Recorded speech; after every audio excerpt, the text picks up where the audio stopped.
काशीगंज नाम का एक गांव था जहां के लोगों का भगवान में बहुत विश्वास था। उस गांव में अमीर लोग भी रहते थे तो गरीब भी। अमीर लोग तो आराम से अपना जीवन बिता रहे थे, लेकिन गरीब लोगों को बहुत मेहनत करनी पड़ती थी। अमीर और अमीर होता जा रहा था और गरीब, क्योंकि अमीर लोग गरीब लोगों को आगे बढ़ने का मौका ही नहीं देते थे। जो कोई गरीब आदमी कुछ बड़ा करना चाहता था, अमीर आदमी उसे आगे बढ़ने ही नहीं देता था। उसी गांव में काशी और जमुना नाम के पति पत्नी भी रहते थे। वो दोनों अभी कुछ ही समय पहले उस गांव में मजदूरी करने आए थे। काशी दिन भर मजदूरी का काम करता था और उसकी पत्नी जमुना कपड़े सिलती थी। वो दोनों देवी माँ पर बहुत विश्वास करते थे, लेकिन उनकी हालत देखकर लग रहा था कि दुर्गा माँ ने उनकी अभी तक प्रार्थना नहीं सुनी थी। उनके पास ना तो खाने के लिए अच्छा खाना था और ना ही पहनने के लिए अच्छे कपड़े और ना ही रहने के लिए अच्छा घर था। वो दोनों एक झोपड़ी में रहते थे और रूखा सूखा खाना खाकर अपना जीवन बिता रहे थे। उस गांव में एक सेठ सीताराम भी रहते थे। अपने गांव के सबसे धनी लोगों में से एक थे सेठ सीताराम। उनकी पत्नी भी अपने आप को किसी रानी से कम नहीं समझती थी। वो दोनों ही गरीब लोगों से नफरत करते थे। एक बार की बात है, सेठ सीताराम अपने घर के बाहर बैठे सुंदर से बगीचे में चाय पी रहे थे। तभी उनकी पत्नी उनके पास आती है और कहती है, सुनो जी, इस बार मैं सोच रही हूं कि मैं भी दुर्गा माँ के 9 व्रत रखूं। सीताराम जोर जोर से हंसने लगते हैं और कहते हैं, अरे तू रखेगी नौव्रत? अरे तू तो सारा दिन चढ़ती ही रहती है, बढ़िया ही व्रत रखने वाली। आप तो हमेशा मेरा मजाक ही बनाते रहते हैं। क्या मैं आपको गाय दिखती हूं जो दिन भर चढ़ती रहती हूं? सेठ जी और जोर जोर से हंसने लगते हैं और उनका हंसना सुनकर उनकी बेटी भी बाहर आ जाती है और कहती है, अरे पिताजी, आप इतनी जोर जोर से क्यों हंस रहे हैं? अरे कुछ नहीं बेटी, तेरी माँ कह रही है कि वो इस बार दुर्गा माँ के 9 व्रत रखेगी। हाँ तो ठीक तो कह रही है माँ, रखने दो ना, इसी बहाने माँ का थोड़ा वजन भी कम हो जाएगा। अच्छा, अभी बताती हूँ तुझे, आई बड़ी मेरा वजन कम करने वाली। इधर दूसरी तरफ काशी और जमुना भी सोच रहे थे कि वो भी दुर्गा माँ के व्रत रखें, और वो दोनों भी बातें कर रहे थे। सुनो जी, क्यों ना इस बार हम दोनों मिलकर माँ दुर्गा के व्रत रखें? क्या पता है इस बार माँ हमारी मनोकामनाएं भी पूरी कर दे। अरे जमुना, तू भी हम जैसे गरीबों की कहाँ सुनता है भगवान? वो तो बस अमीरों पर ही अपनी कृपा बरसाता है। नहीं नहीं, ऐसी बात नहीं है। मेरा मन कह रहा है कि इस बार वो हमारी मनोकामना जरूर पूरी करेगी। अरे जमुना, हम गरीब लोगों की भी क्या इच्छा, बस 2 वक्त का खाना मिल जाए और पहनने के लिए 2 जोड़ी कपड़े। बस हम गरीब तो इसी में ही खुश हो जाते हैं। और फिर कुछ देर बाद वो दोनों सो जाते हैं। अगले दिन उधर सेठ की पत्नी लाजवंती और इधर काशी और जमुना सब लोग माँ दुर्गा के व्रत रखने शुरू कर देते हैं। कहते हैं कि व्रत के दिनों में अगर सच्चे मन से पूजा पाठ और दान किया जाए तो दुर्गा माँ जल्दी ही उनकी प्रार्थना सुनती हैं। इसी विश्वास के साथ काशी और उसकी पत्नी ने भी व्रत रखे थे। वो दोनों हर रोज मंदिर जाते और देवी माँ का पूजन करते थे, और रास्ते में जो कोई भी उन्हें मिलता, काशी और जमुना उनकी मदद करते थे। एक बार एक औरत अपनी 3 बेटियों को लेकर मंदिर के बाहर बैठी हुई भीख मांग रही थी। उनकी हालत बहुत बुरी लग रही थी। कपड़े फटे हुए लग रहे थे कि उन्होंने कई दिनों से खाना नहीं खाया हुआ था। कुछ देर बाद लाजवंती अपनी बेटी को लेकर मंदिर आती है, और जैसे ही वो मंदिर के अंदर जाने लगती है, वो औरत जो कि मंदिर के बाहर बैठी भीख मांग रही थी, वो लाजवंती के पास आती है और कहती है, कुछ खाने के लिए दे तो बहन जी, बच्चों ने 3 दिन से कुछ नहीं खाया, आपका भला होगा। अरे अरे चल हट यहाँ से, मेरी सारी साड़ी गंदी कर दी, पता नहीं कहाँ कहाँ से आ जाते हैं भीख मांगने मंदिर के बाहर। लाजवंती मंदिर के अंदर चली जाती है और पूजा करके जैसे ही बाहर निकलती है, वो औरत जमीन पर बेहोश पड़ी थी और उसकी 3 बेटियां उसके पास बैठी रो रही थी। लाजवंती को जरा भी दया नहीं आई और वो वहां से चली गई। चल बिंदिया, चल जल्दी से यहां से। माँ उसको कुछ दे देते हैं, देखो उसकी बेटियां कैसी भूखी दिख रही हैं। हमारे पास तो इतने पैसे हैं, थोड़े से इनको दे दो। तू चुपचाप चल जल्दी से। पैसे हैं तो क्या इनको देने के लिए हैं? लाजवंती अपनी बेटी को लेकर वहां से चली जाती है। उसके जाने के कुछ देर बाद जमुना वहां आई और उसने देखा कि वो औरत जमीन पर बेहोश पड़ी है। वो तुरंत उसके पास जाती है और उसके ऊपर पानी की कुछ बूंदें डालती है। औरत को होश आ जाता है। जमुना ने उसकी बेटियों को खाने के लिए प्रसाद भी दिया था।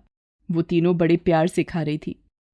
उस औरत ने जब ये देखा तो उसे बहुत खुशी हुई और उसने जमुना को धन्यवाद दिया और कहा, तुम्हारा बहुत बहुत धन्यवाद। भगवान तुम्हें हमेशा खुश रखे। तुमने मेरी और मेरी बेटियों की मदद की। अरे नहीं बहन, ये तो मेरा फर्ज था। खैर, अब तुम ठीक हो और ये लो प्रसाद खा लो। जमुना की नजर उन लड़कियों के कपड़ों पर पड़ती है जो बहुत ही गंदे थे। तुम कल यहीं पर मिलना मुझे, मैं तुम्हारी बेटियों के लिए कपड़े लेकर आऊंगी। वो औरत और उसकी 3 बेटियां हंसने लगती हैं और जमुना भी वहां से चली जाती है। घर आकर जमुना कुछ पुराने कपड़े निकालती है और उससे उन लड़कियों के लिए कपड़े सिलने लग जाती है। शाम को जब काशी घर पर आता है तो जमुना मंदिर वाली सारी बात अपने पति काशी को बताती है। काशी भी बहुत खुश होता है। जमुना, ये तो तूने बहुत अच्छा काम किया। किसी बेचारे भूखे की मदद करना तो बहुत ही अच्छा काम होता है। हाँ जी, आप सच बोल रहे हो। मेरा भी मन तब से बहुत खुश है। अरे जमुना, आज प्रसाद नहीं लेकर आई तू? हाँ, मैंने तुम्हें बताया तो, मैंने प्रसाद उन लोगों को दे दिया था, तो ख्याल ही नहीं आया कि हम क्या खाएंगे। अब हम अपना व्रत कैसे खोलेंगे? चलो कोई बात नहीं, मैं घर आते समय कुछ फल ले आया था, वही खा लेते हैं। और फिर वो वही फल खाकर सो जाते हैं। लेकिन जमुना को नींद नहीं आ रही थी। वो तो अपनी गरीबी के बारे में सोच रही थी कि कैसे वो रामनवमी वाले दिन कन्याओं को खाना कहाँ से खिलाएगी। और फिर उसे उस औरत का ख्याल आता है जो उसे मंदिर में दिखी थी। अगले दिन जमुना उसी जगह जाती है जहां पर उसको वही लड़कियां और उनकी मां दिखाई देती है। जमुना कपड़े उन लड़कियों को जाकर दे देती है। ये लो बहन, मैंने तुम्हारी बेटियों के लिए ये कपड़े सिले हैं, तुम ये रख लो। उस औरत की आंखों में आंसू आ जाते हैं। मैं तुम्हारा किस तरह धन्यवाद करूं, मुझे कुछ समझ नहीं आ रहा। मैं भगवान से प्रार्थना करूंगी कि तुम्हारी सारी इच्छाएं पूरी करे। जमुना खुशी खुशी वहां से चली जाती है। शाम को काशी आता है तो जमुना को परेशान देखकर उससे पूछता है, कुछ दिनों बाद रामनवमी भी आने वाली है। मैं बस यही सोच रही थी कि हम किस तरह कन्याओं को प्रसाद खिलाएंगे। जमुना, तू चिंता मत कर। माता रानी की कृपा से इन दिनों कुछ काम भी मिल रहा है और मैंने कुछ पैसे भी जोड़ लिए हैं। इस बार हम देसी घी का हलवा पूड़ी बनाएंगे और माता को भोग लगाएंगे। काशी की बात सुनकर जमुना खुश हो जाती है और अपने काम में लग जाती है। आज रामनवमी थी। इधर जमुना ने भी पूरी तैयारी कर ली थी। उसने हलवा पूरी बना ली थी। वो काशी से कहती है, सुनो जी, जरा आप भी कुछ कन्याओं को बुलाकर ले आओ, हमें भी तो उनका पूजन करना है। वो बाहर निकल जाता है। वो रास्ते में सोचता जा रहा था कि कौन उस गरीब के घर अपनी लड़कियों को भेजेगा। कुछ दूर पहुंचने पर वो कुछ लोगों से कहता है कि वो अपनी कन्याओं को उनके घर भेज दे, पर कोई तैयार नहीं होता और उसे उल्टा सीधा कहने लगते हैं। काशी को बहुत बुरा लगता है और वो अपना सा मुंह लेकर घर वापस आ जाता है। उसके साथ किसी को ना देखकर जमुना समझ जाती है कि उनकी गरीबी के कारण ही लोगों ने अपनी बेटियों को उनके घर नहीं भेजा होगा। वो दोनों उदास हो जाते हैं, लेकिन फिर कुछ ही देर बाद उन्हें आवाज आती है, कुछ खाने को दे दो माई, बहुत भूख लगी है, भगवान आपका भला करे। उनकी आवाज सुनकर काशी और जमुना बाहर आते हैं। बाहर आकर देखते हैं कि बाहर 3 लड़कियां खड़ी थीं। जमुना उन्हें देखकर पहचान जाती है कि ये तो वही लड़कियां हैं जो उस दिन उसे मंदिर के बाहर दिखी थीं और उन्होंने वही कपड़े पहने हुए थे जो जमुना ने उनको सिल कर दिए थे। वो उन्हें देखकर बहुत खुश होती है और उन्हें जल्दी से अंदर बुलाती है। उनके पैर धुलाती है, पूजन करती है और फिर उन्हें खाने के लिए पूड़ी और हलवा देती है। काशी भी बहुत खुश हो जाता है क्योंकि उन्होंने भी कन्याओं का पूजन कर लिया था। उनका व्रत भी पूरा हो गया था। उन्होंने दुर्गा माँ को धन्यवाद दिया। क्या तुम्हारी माँ ने भी कुछ खाया है? वो लड़कियां ना में सिर हिला देती हैं तो जमुना सारा हलवा पूरी एक थाली में डालकर उनको दे देती है। ये अपनी माँ को दे देना। वो लड़कियां भी वहां से खाना लेकर चली जाती हैं। अब जमुना और काशी के लिए कुछ भी नहीं बचा था। वो दोनों खुशी में भूल ही गए कि वो क्या खाएंगे। जब वो देखते हैं कि उनके खाने के लिए कुछ बचा ही नहीं तो वो दोनों सोच में पड़ जाते हैं। काशी कहता है, अरे जमुना, तूने तो सारा खाना उन्हें खिला दिया, अब हम क्या खाएंगे? मुझे माफ करना, मैं तो उन्हें देखकर इतना खुश हो गई कि मैं भूल ही गई कि कब मैंने उन्हें सारा खाना खिला दिया। लेकिन तुझे इतनी खुशी क्यों हुई? फिर जमुना उन्हें कहती है, तुम तो देख ही रहे थे कि कोई भी अपनी कन्याओं को हमारे घर भेजने को राजी ही नहीं था। सब हमारी गरीबी का मजाक बना रहे थे। यहां तक कि वो सेठ सीताराम ने भी अपनी बेटी को हमारे घर आने से मना कर दिया, जबकि तुम उनके लिए काम करते हो और मैं उनके लिए कपड़े सिलती हूँ। चलो, जो हुआ अच्छा ही हुआ।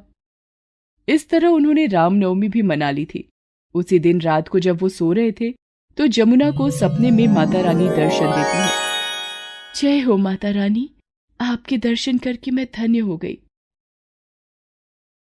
माता रानी उसको आशीर्वाद देती हैं।